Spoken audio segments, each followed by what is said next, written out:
Tuesday saw a phone call between European leaders, Canada representatives, and Zelenskyy regarding his meeting with U.S. President Donald Trump taking place in Florida on Sunday. But the revised plan and recent developments, is Ukraine any closer to peace? Ivana Stradner, a research fellow at the Foundation for Defense of Democracies, is my guest tonight to try and find the answers to these questions and more. Ivana, thank you so much. Great to have you back on the show. Always pleasure. So we've heard from Volodymyr Zelenskyy today, which we mentioned earlier in the show, answering a question posed by TVP World about the words of Polish Prime Minister Donald Tusk, who also spoke earlier after the call, which I mentioned, about the presence of American troops in Ukraine as part of security guarantees. He said, I quote, "This only can be confirmed by the President of the United States. Of course, we're discussing this both with President Trump and with the coalition of the willing. We would like this. It would be a strong position for security guarantees." And this came after Mr. Tusk said the American declaration of the United States' readiness to participate in security guarantees for Ukraine after the conclusion of peace, including the presence of American troops, for example, on the border or on the line of contact between Ukraine and Russia. This seems to be quite a big topic to discuss. Do you think that there is a chance that Donald Trump offered American troops to serve as a security guarantee for Ukraine in the aftermath of the talks we saw in Florida? I think it's very important that we take security guarantees seriously. But here's the thing. I have no doubt, that President Trump is working very hard to help Ukraine. We already saw after 28-point peace plan that Washington shifted to a new peace plan, which is far from being an ideal, but things are moving. When it comes to security guarantees, I think it's very important to zoom out. And this is why. Putin is not very much worried about that because he knows very well that he already challenged NATO where you are right now in Poland by sending drones.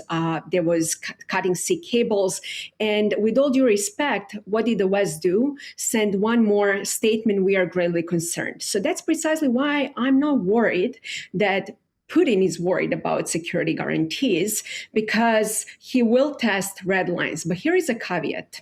Putin has been also pushing that line on security guarantees as part of his negotiation strategy. Why? Because by asking all those maximalist demands and putting the ball in a Zelenskyy court, so Zelenskyy has to make compromises that Putin will eventually reject and to buy more time and then to reposition his military and to continue. So we are constantly focusing on all those tiny details about a peace plan instead of sometimes zooming out and to see the big picture. Because if Putin truly wants to negotiate in good faith, he would have already agreed to this peace plan. And what happened yesterday with another allegation, that there was a drone attacks on his residence, et cetera, he's trying to make more excuses to buy more time to derail those negotiation processes, et cetera, to make sure, that there is already mid-2026 and there is no solution.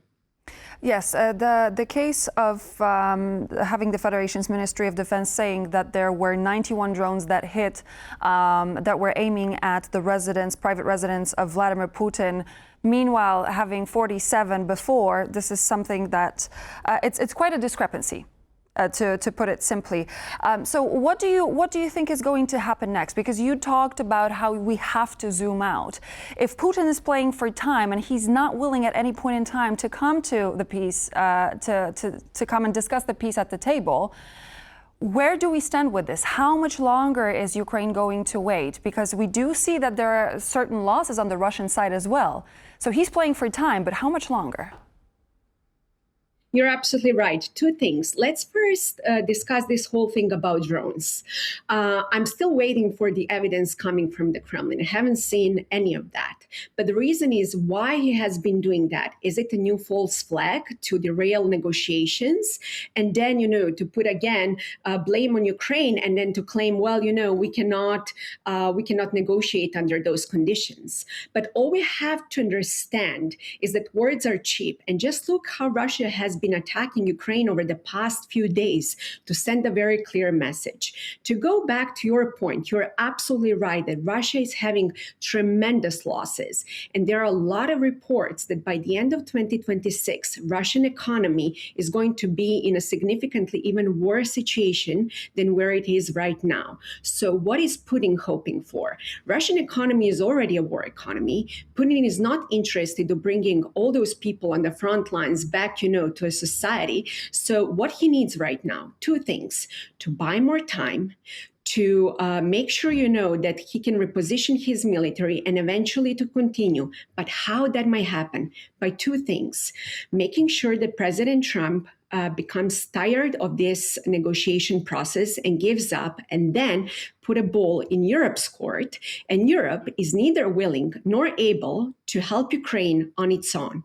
And that's precisely why Putin is fighting for time, because that's an old, KGB strategy that he has been playing for a very long time. This is not the first time that we are talking about negotiations. So what Putin has right now are two things. One is time, and the second is will. And that's precisely why the West should not fall for that trick.